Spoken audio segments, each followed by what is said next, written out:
listening to TMZ Movie Crashers.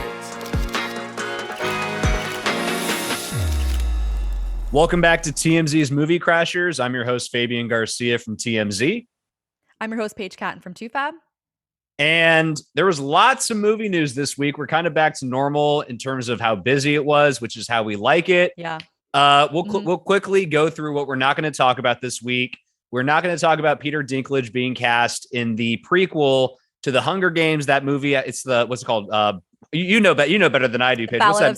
The Ballad of Songbirds and Snakes. There we go. Peter Dinklage is going to be cast in that. That movie's unfolding. Apparently, Sony wants credit for the movie theater boom that Top Gun is being credited for, as far as bringing people back to the box office and kind of reclaiming theaters again amid the pandemic. Sony says Venom 2 is vastly responsible for that. And they have a point about Spider-Man No Way Home, being responsible for that. Venom 2, outrageous. We're not gonna talk about that. Halloween Ends, the trailer for that just came out. Jamie Lee Curtis out here trying to kill Michael Myers once and for all. Spoiler alert, it's not going to happen. He's going to live at the end. I'll just tell you that right now, because that IP is too rich. It's too much of a moneymaker. Michael's going to live and he's going to continue starring in other movies. There you go on that. John Boyega and the late Michael K. Williams are starring in this new movie called Breaking, the trailer for which just dropped. Mm-hmm. And I don't know if you saw that. It's very John. It's very John Q-esque. I don't know if you've ever seen John Q. Great film with Denzel Washington from the early 2000s. John Boyega is basically doing his best Denzel, kind of holding up a bank. He's got a cause that he wants to broadcast. Very similar to what John Q did in the movie Holding Up a Hospital. Also very similar to what Al Pacino did in Dog's Day Afternoon. A lot of echoes from both of those movies. That looks really good. What else? What else are we not going to talk about, Paige? Did you see that Variety revealed salaries for a lot of the movie stars? They do that with movie and TV stars every year. I did not. It's pretty wild. I don't really know exactly what's considered good or bad, but it's always interesting to see the comparison. So, Tom Cruise is estimated to get $100 million salary for Top Gun Maverick because he has it obviously in his contract to get the box office sales and et cetera, et cetera. Right. Leo's getting $35 million for Killers of the Flower Moon, the Martin Scorsese film. Okay. Joaquin's going to get $20 million for Joker 2. Timothy Chalamet, $9 million for Wonka. But some of them are it's kind of lower than you would expect. Forgot what Jamie Lee Curtis's was for Halloween Ends, but that was on the lower side. Or Ryan Gosling and Margot Robbie, $12.5 million for Barbie.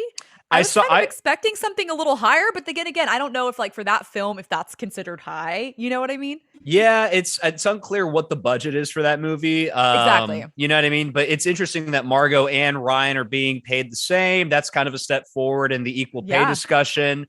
But yeah, that's actually kind of interesting figures right there. Of course, I figured Tom Cruise would be the highest moneymaker. But yeah, there you go. Now we know what our favorite celebrities make for each movie. Good for them. I think it's a little interesting, but yeah, it's cool. We're going to start here officially with the big motion picture. And this is all about this Zack Snyder article that came out through Rolling Stone a couple days ago. It's insane. The headline, so extensive. It's very huge. Extensive. It's such a deep dive of a read, very lengthy article. I recommend going and reading it yourself. But essentially the headline is this. They claim, based on reports that they obtained that Warner Media commissioned to look into this phenomenon, they claim that bots, that fake accounts, that spam accounts were by and large responsible for the quote unquote Restore the Snyderverse campaign or the quote unquote Release the Snyder Cut campaign. Both of those, I think the Release the Snyder Cut came first, obviously. And then afterward, it was mainly what it's about. It's mostly about Release the Snyder Cut. Yeah. And this was all kind of happening in 2018, 2019, kind of bubbling to the surface. At first, it kind of seemed like an organic thing from fans. But according to Rolling Stone, in this report that they're citing, they say that upwards of 13% of those of the accounts that made the hashtag Release the Snyder Cut trend were in fact bots. And I know that doesn't sound very high. 13% sounds relatively low in the grand scheme of things, and maybe it is. But they say that is a lot higher than what the usual numbers are, which are much lower, like 2, 3, 4, maybe 5% on the high end for any given Twitter when it comes to Twitter yeah. for any given trending topic. Experts say that bots are usually responsible for like 2, 3, 4, maybe 5% of why that topic is trending. In this matter, they're saying that Release the Snyder Cut, 13% of bots were responsible for that, which is crazy. So they're basically making it seem like it was an inorganic thing, that it was mostly fueled by these fake accounts, and that the movement, if you will, is not, essentially they're saying it wasn't really real. And there's so much more that the article gets into. They talk about the fact that's that like the big takeaway. Yeah, that's the big takeaway. Yeah. But there's other things they touch on, which we'll quickly go through, which is like stuff like Zack Snyder apparently holding the studio over a barrel, strong arming them over more money to shoot and do reshoots for his cut. Quote, manipulated them. Right. And of course, manipulated them. Allegedly manipulated them. Of course, we're talking about Justice League. As you guys know, Zack Snyder was directing that movie at first. He had a tragedy in his family. His daughter died. They ended up replacing him with director Joss Whedon, who did a completely different version. Joss Whedon. Right. He did a completely different version, and he made it a lot less dark than what Snyder was apparently going for at first. And then they released that movie, Joss Whedon's version. It bombed. And apparently Zack Snyder, there was unfinished business with that movie that he wanted to get to. And the article really makes it seem that they make it seem like Zack Snyder is this insidious character, a bit of a monster of a guy who he'll do whatever it takes to get his way, and that he really manipulated things, allegedly, according to this report, to really get his way with the movie. And apparently they're also saying that even when the movie came out on HBO Max, that even then it really didn't even perform all that well. So all this time and extra money and all the resources that Warner Brothers gave Zack Snyder at the time to do his cut, like the 4-hour movie or whatever it was, it didn't even really pay off. So here's the thing. Actually, what are your thoughts on it, Paige? Because I'll get into my take real quick. I want to hear your thoughts on this first, because I've been talking a lot. Okay, so first off, I should note that it's kind of wild that yesterday, Tuesday, the Snyder Cut just came out on digital. Yes. So, which is kind of wild because it came out on HBO Max in March 2021. So the fact that it's just now coming on digital, I thought that was kind of odd, and I just wanted to note that. Right. And I thought that timing was also kind of weird that they had that article come out around the same time. I don't know. You are not the only. You're not the only one who has that observation. But yes, that's a good point. Yeah, so I was like, Justice League, the Snyder Cut just got released to digital. This article came out literally a day or two before that. So there you go. Which is crazy. So I have honestly. At first, I was like, when I first read it, I was like, wow, this is crazy. Like, to think that there could possibly been all this, because first of all, their fandom, for people that don't know, the Snyder army is absolutely nuts. To this day, I feel like, I don't know about you, but I feel like every other week I go on Twitter and hashtag restore the Snyderverse, Zack Snyder is still trending. Yes. Regularly. And they're known for being a little, toxic, quote unquote, but they are passionate fans. There's no denying that they are. And just people don't know, like, it's like one of the most insane fandoms. I would equate it to like the BTS army, to be honest. They're like up there. Right. So when I first read this report, I was thinking, wow, like that's crazy to think that like bots were involved, because I don't really know a lot about bots, like the technological side of Twitter and things like that. But then when I saw 13%, I feel like ultimately, when I did more reflecting on it, I feel like Rolling Stone kind of were overreaching and saying that like the bots were this huge driving factor. And then, the Rolling Stone wrote, quote, they helped shake down a major studio. Ultimately, Warner Brothers made the decision. Like, they weren't like, yes, they were pushed, and I believe, was it Jason Kilar? Was he the one that ultimately? He was. One of them it was Kilar. Like, he was the top dog. Yes. So it wasn't like they were like forced, but 13%, like, it's not even a quarter. Okay, so like that means that at least like around 85% were real fans. They're acting like it's like an overwhelming majority when it's the majority who were real fans, if this data is true that they're claiming. So I think that it's just too small of a percentage to make a big deal out of it. I mean, I feel like in this day and age, I feel like bots and like fake accounts is something that's going to happen all the time. And again, we don't know how much numbers, like what the exact number of what 13% equaled in when it comes to like actual accounts. Right. But if I can imagine when it comes to the Snyder, what we know about the Snyder fandom, it was a lot of fans. So 85% of fans, like hundreds of thousands, if not millions, right? Exactly. So it's like they're saying like this small percentage. I'm like, that's nothing in my opinion. And you know, ultimately they made they helped the film get made. And I don't know, in my opinion, I feel like Warner Brothers was already struggling. And I think that especially after they made the crappy film with Joss Whedon, which I can't even like remember. I remember I thought it was one of the worst films I'd ever seen, to be honest. Yeah. I almost walked out. I almost fell asleep, which is hard. Like all I remember is that I never watched it again. Like this is horrible. I'm like, why am I watching this? You know? Right. But I feel like it made them look better. If a person that doesn't know about all the stuff that happened in the background, I feel like it made Warner Brothers look better. Like, hey, let's show this director, let this director show his full cut. This director who had to step away from this family tragedy, who was forced to do that with, you know, people that don't know about how the Warner Brothers allegedly didn't like his darker tone and things like that. You know, letting him show his cut, I feel like put them in a better light. Yes, they had to give him some money to shoot some things. Yes, he allegedly stole some things from the Warner Brothers studio, et cetera, et cetera. But I honestly think they're overreacting here. And I don't think I think it was ultimately a positive for Warner Brothers. And I think them coming back and throwing all this negativity, which they already have been doing this entire time, just makes them look worse. They already lost Zack Snyder. And now there are probably already, the DC universe is a mess. So I think that and apparently, last thing before I forget, Henry Cavill there's reports that he's going to go to Comic-Con and try to talk up Superman. Wow, I did not know that. So, okay. There's my whole spiel. I'm sorry I went on and on, but like, I don't know. I think Warner Brothers is being dramatic. All right, so I'm going to keep my comments brief. I'll just say that I honestly 100% back everything you just said. I think both Rolling Stone and Warner themselves are reaching here. I consider this, it's obviously a hit piece, right? There's no other way 100%. to put it. There's no other way to put it. It's a hit piece.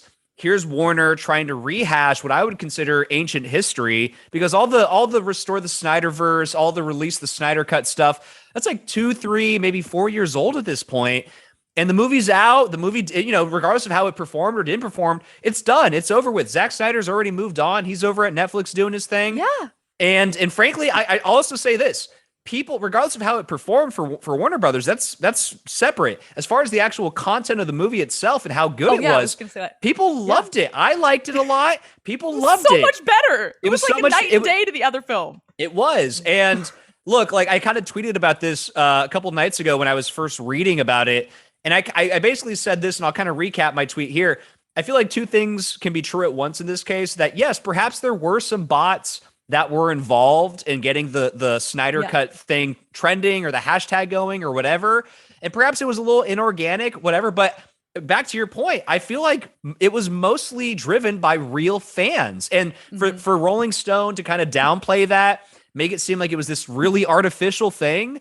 I mean, yes, there may in fact have been some bots. There may in fact have been a lot of bots, thousands, hundreds of thousands, maybe even millions of bots. But they're outweighed, I would argue, grossly by the actual real fans, of which there are millions. And people wanted to see Zack Snyder's cut. In fact, I saw a joke after this article came out. As you can imagine, a lot of Zack Snyder fans came out in defense of him. And I saw some people say they resurfaced Ben Affleck's tweet, which was hashtag Release the Snyder Cut, which was like 2-3 years ago. That's hilarious. And someone said, "Oh my God, look at this bot right here. His name is Ben Affleck." It was so funny. So that's kind of brought the receipts. They don't play. Yeah, so that's what I'm saying. I do think that Rolling Stone is reaching. I do think that for whatever reason, Warner Brothers is still very sour about how it all went down. And yeah, is it possible that Zack Snyder implemented less than kosher methods to get what he wanted? Yes, it's quite possible. But in the grand scheme of things, I consider it a relatively minor sin to achieve what I would call a really good movie, a good imprint in his legacy. And to your point, it did make Warner Brothers look good because they gave in to what the fans wanted. And more often than not, that's what fans want. They want to see that they are being heard. And in this instance, Warner did that, and it was a good move on their part. Yeah. And look, I got to be honest. I think they screwed the pooch big picture by letting Zack Snyder get away. Oh, I think as you said, the DCEU is in such shambles right now. They don't know what they're doing. Now they're with Discovery. Discovery wants to revamp the whole thing all over again. It's a mess compared to Marvel, which lately it's been a little bit of a mess there too with Phase 4. But up until then, Marvel was pristine. They had their shit together. So that's kind of my lasting sentiment on this, that I really think it was a hit piece. As I was reading some of the things, apparently he was in cahoots with Ray Fisher with his allegations against Holzer. There's all this stuff. I mean, and Joss Whedon did Ray Fisher dirty. Let's just yeah. I mean, just from the film, not talking about the background stuff, but just watching his version of the film. Cyborg was a much better character in Zack Snyder's Justice League, 1,000 times. I'm like, whoa, I love this character. I didn't like him in the Joss Whedon version. Absolutely. So it's weird to me that Rolling Stone essentially decided to let's just put out Warner Media's story. Let's just put out their side of things. Obviously, that's obviously how they got access to that report, which is a report that Warner commissioned. It's a private thing. They essentially snuggled up next to Warner and said, "We'll tell your story. Let's make Zack Snyder look like a piece of crap." And maybe he's done some less than savory things, like I say, but again, and it's ancient history, and it's not even. I think they failed in trying to kind of smear him a little bit here, and it's kind of backfiring. That's my thought on that. And I know before we end the segment, I have to say, I don't know if you noticed this, but Zack Snyder, they obviously reached out to him and he commented on so many things that is not true. I deny this, And then even at one point, I think he said something like, if this is showing two sides of the story fairly as it's supposed to, he said something like that. And it's well, obviously it's not, but the fact that they put that in there is it makes them Rolling Stone even look worse. It's obviously it was a one-sided story. It was. And I think we can end that there. Definitely a fascinating a fascinating story. We are going to move on though to the Hollywood hoedown, and for this, there we go. Sorry, but I almost forgot. Got to do it. For this one. This story is almost just as captivating and juicy and drama filled as the Zack Snyder one. Frankly, we could have flip flopped if we wanted as far as which one's the leading story today. But for the Hollywood hoedown, we are going to talk about Sylvester Stallone taking some big swings at one of the original producers of the Rocky franchise, who apparently, I didn't even realize this, but who apparently owns, I don't know if it's all of the rights or some of the rights. I imagine it's some of the rights, like a fraction or a share of the rights to the Rocky franchise. Sylvester Stallone apparently owns none of it. He owns no rights to Rocky, which, as we know, that's his baby. That's his pride and joy. That's a movie that he wrote, that he directed, that he starred in. There was Oscars going around all that year in 1976 for him, Best Picture, all this stuff, right? Best Screenplay, I believe. And there have been several sequels, all of which that Sly has directed and written, Creed, and it's gone on. And it's just such a lasting legacy of a IP. And it's so inherently tied to Sylvester Stallone. I was shocked to hear that Sylvester owns none of it. And not only that, he is very angry about the fact that he owns none of it. And he made that crystal clear over the weekend. He posted a couple of Instagram posts, very public, lengthy captions, taking shots at a guy named Irwin Winkler, who is an older gentleman. He's in his 90s now, but who is one of the producers, one of the two original producers who helped make the original Rocky. And he produced all of them too. I believe so. I think Irwin Winkler has his name, and by the way, his son's name and other sons of his, the other people in the Winkler family have gotten involved in producing Rocky films over the years. And Sylvester's very angry about it. So he posted something naming Irwin Winkler and taking huge shots. Let's look at that post itself and we can quickly read from it. So there you go. So here's the Instagram post. This Irwin Winkler's son, I don't know if it's his eldest or whatever, but David Winkler, who's also gotten involved in producing the Rocky movies, kind of filling his father's shoes a little bit there. He put out a book. It's like a memoir or something. And Sylvester Stallone really went after it. He said, I love reading and I've read thousands of books, but this book, David Winkler's book here, his memoir, is by far one of the worst ones I've ever read. You might as well use it as toilet paper. And then he goes on to call out his father, that's who he really has the beef with, Irwin Winkler. And, you can kind of read the caption for yourself there. We should say that Sly has since deleted these Instagram posts, but they're out there. The internet captured it and it lives forever. But he basically says, yeah, like I don't own a lick of Rocky and I should. And I want, and there's another even more scathing Instagram post. Let's actually throw to that one real quick too. That one was even more harsh. This is a photo or a painting or something, some sort of art, some kind of art of showing Irwin Winkler depicted as a snake with a blade coming out of his mouth as like the tongue. And if you read the caption there, he's basically saying, I deserve the rights back. Like, I think that would be a gentlemanly gesture at 93. I mean, like, again, you can read the full caption there for yourself. I recommend it. But like, essentially, Sylvester Stallone very publicly demanding the rights, not the rights back. Back is not the right term. He never had them. Sylvester Stallone never had them from the get-go. And he basically said, if you go back, there were old interviews from a few years ago that Sylvester mentioned.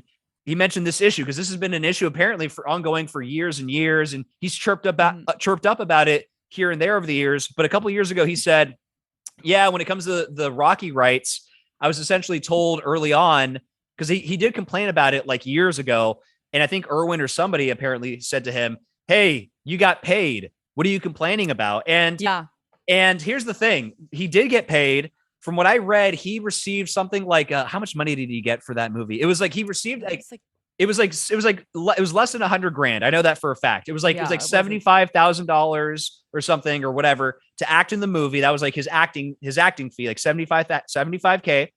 And then he received 10 percentage points of the net profits, I believe. And the movie went on to like gross, like, I don't know, $250 million worldwide or something like that. And he ended up getting like, I don't know. He got like that time. It's even more insane. Yes, that they made that much money. Yeah, exactly. And he ended up receiving like I think $2.5 million or something to that effect from that movie. So he did in fact get paid.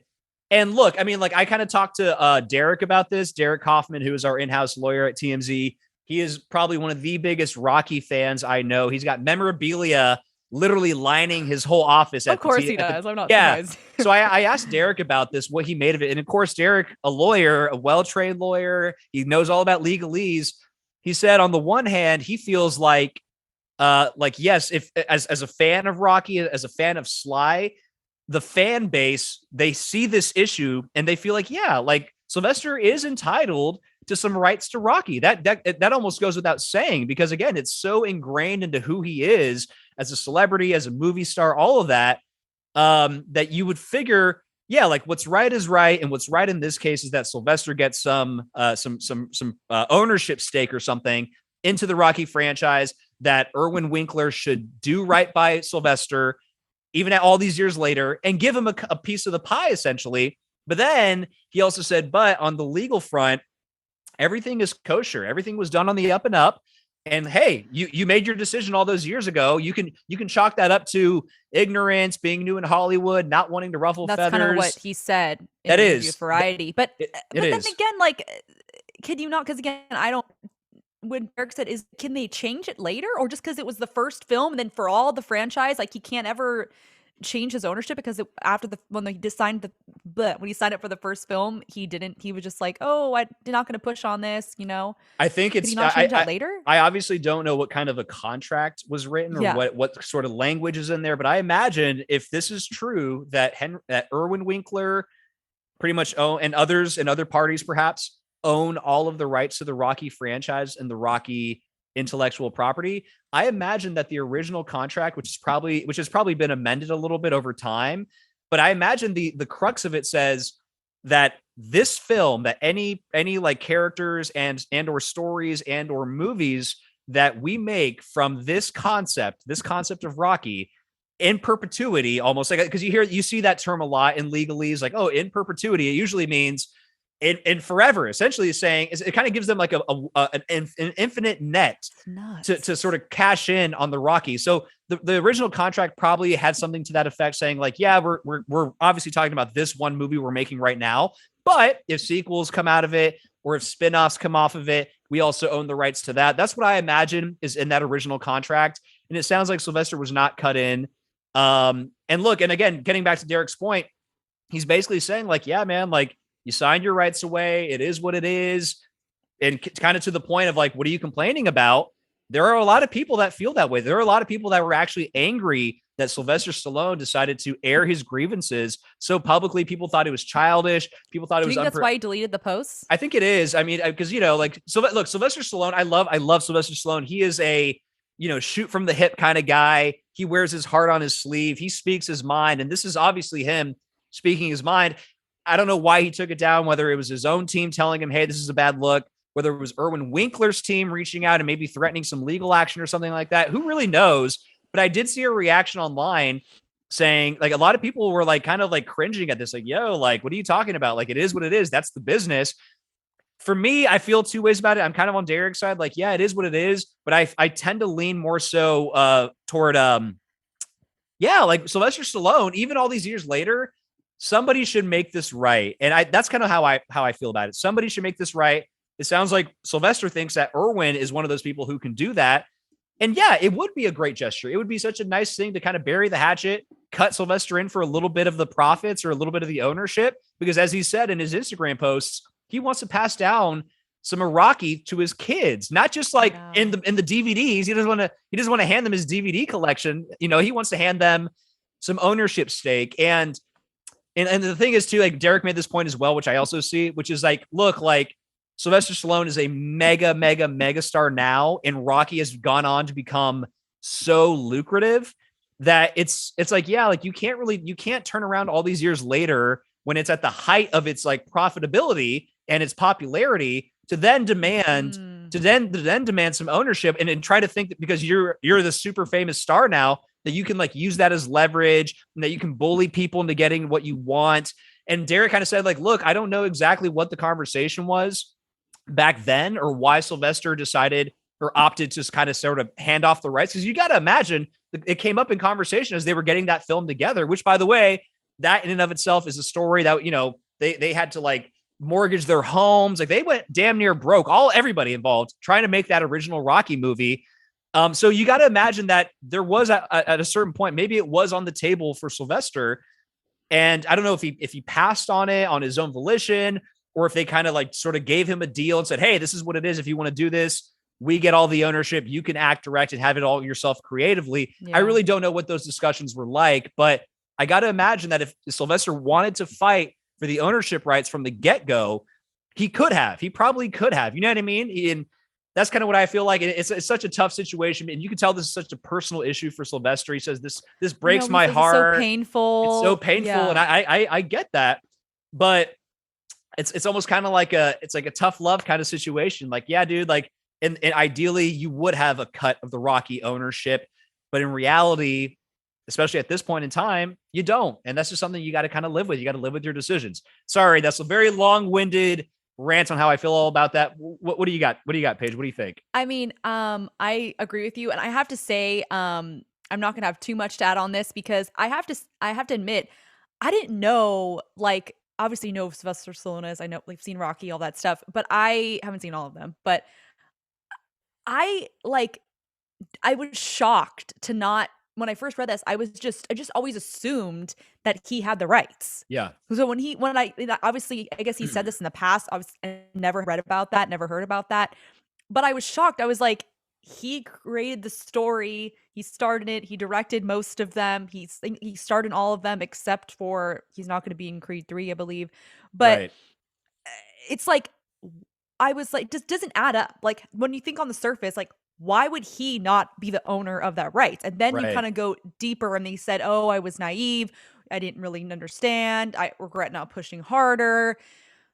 But then kind of what you said, Derek pointed out that it's so many years later and the films have gone on to make so much money. Yep. It's interesting that like, in more recent years, he's spoken out about this. So, I mean, I hope that if he's not getting his ownership, since obviously he doesn't have ownership rights, I hope that he still gets throughout. Again, we don't know what his contract is, but I'm hoping that he still gets a large part of, when he stars in it, he gets a lot of money for that, producing Right. credit, screen credit, story, they always say on like IMDb, story created by kind of thing. I hope Right. he's still getting a lot of money for that if he's not having these ownership rights. So he has, let's say for argument's sake, he doesn't get the ownership rights back, and then I just hope he'll still have a lot to pass down to his children from the Rocky franchise. But the fact that we live in this era of reboots and revivals and stuff. This franchise has been continuing with Creed, Yeah. and after Creed 3, it'll probably keep going. Like, let's Yeah. be real.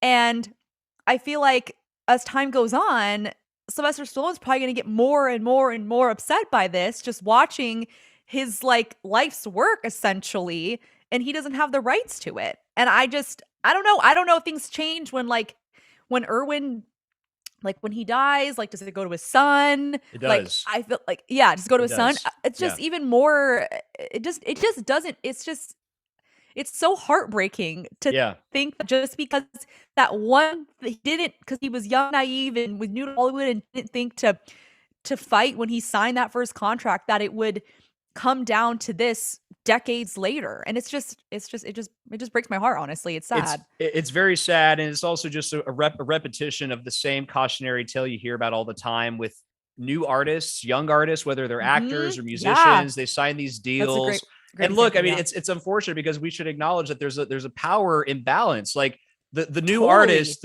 the new artist who is talented and whatever, they're usually dealing with a mega corporation or like hot shots and big Hollywood players who have a lot of leverage over them. So it's not a Like, easy. don't you want this? Come on, you're going to give you this, Right. and this. It's And then not he's a- probably like, it's- oh, I guess I don't need that. Yeah. I know it's easy to look back in hindsight on this and say, well, Sylvester should have just kept onto the rights. Like, what was wrong? What was he thinking? But look, man, like he was a young Yeah. kid back then. He was a young actor, starving, struggling actor. So he probably didn't feel like he had a lot of leverage. And in reality, he probably didn't actually have a lot of leverage or a lot of pull to maybe get what he wanted, even if he did want the rights at the time. So it's an unfortunate situation. I'm hoping they can work it out. In the meantime, as Sylvester says, keep punching. I love that quote. And one of it, keep punching. It's just it's so classic Rocky. Anyway, I hope he keeps fighting, and I don't think he'll stop. So I hope he continues fighting until they can get some sort of agreement. yeah, we'll see. Anyway, we're gonna move on to our final segment. What'd you see? What'd you think? And we have got to talk about The Gray Man. This is Netflix's new, very high budget action like spy, not even spy thriller, kind of spy. Yeah, it's like spy thriller. Ish. It is.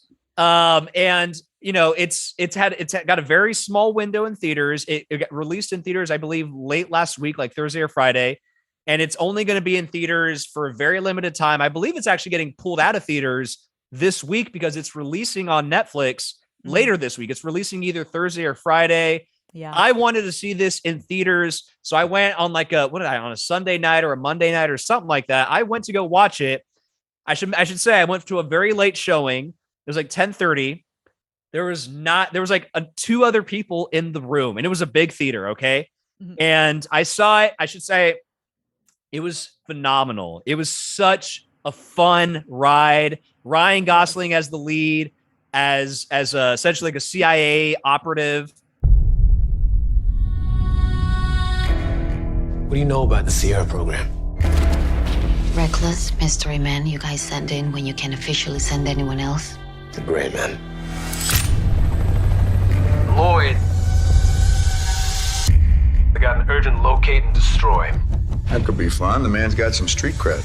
Yeah, so you got Ryan Gosling as the lead, a CIA operative, essentially. He's a hired gun. He's a badass. He goes rogue, doesn't complete a mission. Turns out that the CIA is super corrupt. Go figure. And then he's in possession of like some really damaging information that alludes to that. And then they go on the hunt for him. They hire Chris Evans, who's the bad guy in this movie, who plays, I should say, Chris Evans did such a great job in the villain role. I was so impressed and you're entertained. It was funny. It was witty. It was action packed. The budget for this movie is reported to be upwards of like $200 million, which I think is one of the highest budgets that Netflix has ever done for any movie or any project of theirs ever. Well, movie, I should say, because they probably spent maybe in the same ballpark for a TV show. But let's just talk about movies. The Gray Man is one of the highest financed movies, and the Russo brothers, I got to say, they knocked it out of the park. It was nonstop action, scene after scene. He goes from airplane blow up, Ryan Gosling skydiving down. All of a sudden, the train scene when they're Prague. in Prague, yes, and then finally toward the end, you got the one-on-one fight with Chris Evans and Ryan Gosling. That was badass. And honestly, like whoever cast this movie did such a good job, because these guys are like, they're like studs of Hollywood, right? And in the whole time, you're like, oh man, like who? As you're watching the movie and you're kind of seeing them go back and forth, trying to kind of outfox each other. Toward the end, it's good. They're going to fight like on like hand-to-hand combat. That's what I assumed, because you didn't want them to go out in a gunfight. The whole movie's like a gunfight throughout, but at the end, because these are like highly trained combat, like this is like Jason Bourne. Put the guns down. Yeah, put the guns down. You wanted to see who was more macho, who was the better fighter, who was more skilled, because each of them are very skilled and they show off their skills throughout the movie. I don't want to ruin it. You have to find out for yourself who wins in the end. Spoiler alert, Ryan Gosling wins. Sorry. But I loved it. I loved it. And I have one other thought, but I want to get your thought on the movie first, and then we'll talk about the bigger picture of Netflix and theaters and stuff afterward. But what'd you think, Paige? So I agree. I thought it was so much fun. I very much enjoyed it. I went to a Monday morning, I'm off on Mondays, a Monday morning screening, and there was like 10 people in there. I think I was like one of two women. It was all like old men. Right. And I was like, well, some people are going to see it on a Monday early, afternoon. Right. But I will say, like, I was so hyped when they first announced this movie and they announced the cast. Ryan Gosling, Chris Evans, Regé-Jean Page, who played the corrupted CIA guy. Right. He's from Bridgerton, by the way. Right. He's a stud, super fine. So I was like, and then you got Ana de Armas. Yep. Oh my God, who was a freaking badass in this movie. She stole every freaking scene that she was in. I love her. So when even they just had the cast, I was like, I'm hyped. I'm in. This could be the worst movie ever, and I'm already gonna have some fun watching it. Totally. And then I got a little nervous when the reviews came in, because they were like 50-60%. I'm like, yeah. What the hell? I'm like, yes, it wasn't the best action film I've ever seen, but it was even better than what I was expecting. Like, it was, totally. The scale was like the big thing for me. The scale was so large. It literally felt, obviously it was big budget. And I know we're going to talk about, TV versus seeing it in theaters, but this felt like a full-on action look at the word I'm looking for. Theatrical experience. It was. I would have wanted to see it in like IMAX. Like, it was I was on the edge of my seat the whole time. It was nonstop. Yep. I loved the story. I loved kind of like the one thing that I was a little surprised about, and one thing that I wasn't expecting was it had a lot of heart. You got the whole thing with Billy Bob Thornton and Julia Butters as his niece. That heart in there. It's such a good point. There's a lot of humor and a lot of heart, and it has to do with like this Billy Bob Thornton's niece who gets abducted. Yeah. Ryan Gosling pretty much throughout the whole movie is trying to get that girl back, as she's being held hostage by Chris Evans. So much heart. I agree that in the end, despite all the amazing action and the rivalry between Chris and Ryan, that relationship that he had with the girl was the heart of the movie. And it really kind of it kind of folded it together perfectly at the end. But I agree. It was as big scale as you wanted. It was a classic blockbuster popcorn summer action flick. 100%. And it was great. It felt like almost kind of like a little bit of a throwback. Sort of in some ways it felt like a little bit of a throwback. Go ahead. You mentioned this, it was witty. It was funnier than I expected. Some of those one-liners, obviously I have to point out, because I was dying at this and I forgot about it. Then someone pointed out on Twitter last night, is when Chris Evans, it's Lloyd, called Ryan Gosling a Ken doll.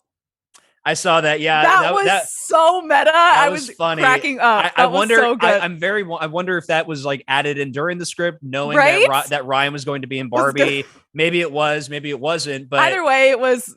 Or like, and he's like, "Oh, you look like a Lloyd. How can you tell? Oh, the trash stash. The trash stash. I was like, the writing. The writing was sharp, and like even like Ryan Gosling did his job. I sort of felt like he was just like, okay, he's just Ryan Gosling playing whatever. Like I didn't really feel like I could really get too into his character.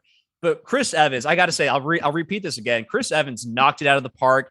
Even though his villain is laced in a lot of humor, a lot of sarcasm. There was a sinister side to him too that was very dark. And there were some moments that Chris Evans, I was like, oh shit, like he's like yelling, getting crazy. I was like, because essentially Chris Evans plays a sociopath. He plays an 100%. He plays an ex-CIA contractor who doesn't like to play by the rules. He'll blow up and kill people. He doesn't care. As long as he achieves the mission. And I got to give Chris Evans so much props because it's just such a turn from him playing Captain America and being the hero. Chris Evans really impressed me a lot. He absolutely killed it. I think he was the standout for me in this film. And we saw a little bit of how he can play villains a little bit in Knives Out, but nothing compared to this. But after this, I'm like, I want him to be a Bond villain. Like I want to see more as Chris Evans playing a villain, because we know he can play the hero, and he definitely has proved that he has the chops to play a really awesome villain. Like he knocked it out of the park. Speaking of Bond, this is actually a great segue, and this is we're gonna kind of end things on this note. Speaking of Bond and Netflix, so essentially what this movie was, is I kind of read into this. I read a great New York Times article about how long it was in theaters, what Netflix is trying to achieve with this movie, with the Russo brothers and all that. What I understand is they are trying to lay the groundwork for a full-blown franchise, more movies, TV spinoffs, all stemming from The Gray Man. That was the goal behind this high budget thing. That's why they did it in such. Oh my God, I didn't know that. That's awesome. Yeah, so that's what they're trying to do, because they don't really have an IP, or at least Netflix doesn't. That's very like that, like in sort of the Jason Bourne or the James Bond type of thing. And they're trying to kind Jack Ryan, exactly. Amazon has that. So Netflix is trying to carve out their own lane in this genre or subgenre, whatever you want to call it, with Ryan Gosling. Well, Chris Evans dies. Spoiler alert. There you go. But they want to carve out more stories in this Gray Man world. And that's why it was so high budget, etc. The thing for me though, and the New York Times article I read touched on this really well. Netflix, once again, I feel like they're shooting themselves in the foot by demanding an audience tune into their service to watch this stuff. Especially for a movie like The Gray Man, I'm telling you, it's a theater movie. It's a big screen movie. Exactly. It feels big. I texted you right after. I'm like, I'm bummed that it's not in theaters longer. Yeah, and it's like people should see this in theaters. People are gonna watch it on TV, but like, even within I live in an apartment. A lot of people in LA live in apartments. You can't really blast it all that loud in an apartment. You got neighbors and shit. You got things to worry about. Like if you live in a house, fine, you can blast it as loud as you want.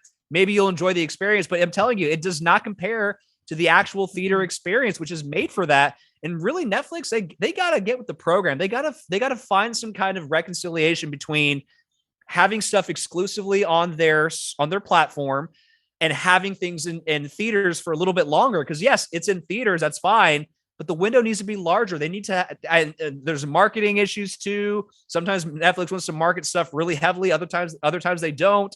If they want to, and I guess the last thing I'll say is if they want to really pursue this franchise of The Gray Man and they're going to do more movies off of it, put that stuff in theaters. Like just get with the program and get with theaters, partner up with theaters. Theaters are not the enemy, Netflix. I don't know what you guys are doing over here. Like you guys sometimes are like cutting off your nose to spite your face a little bit. It's weird. You know what I mean? So I don't know if they think it's like a this or that, like streaming or theaters. And I know a lot of times it is, but like for a film like this, like at least give it like a 45-day window or something, not just like a week and a half or whatever it is. And not in select theaters, by the way. I had to go, it was in like playing at like 2 theaters by my house, and I have so many theaters by my house. And I was very like, limited. Okay, well, very, very there was limited. like 4 times. And I'm like, and then you see the other films that have like 12 showings, and this had like 4 showings. Right.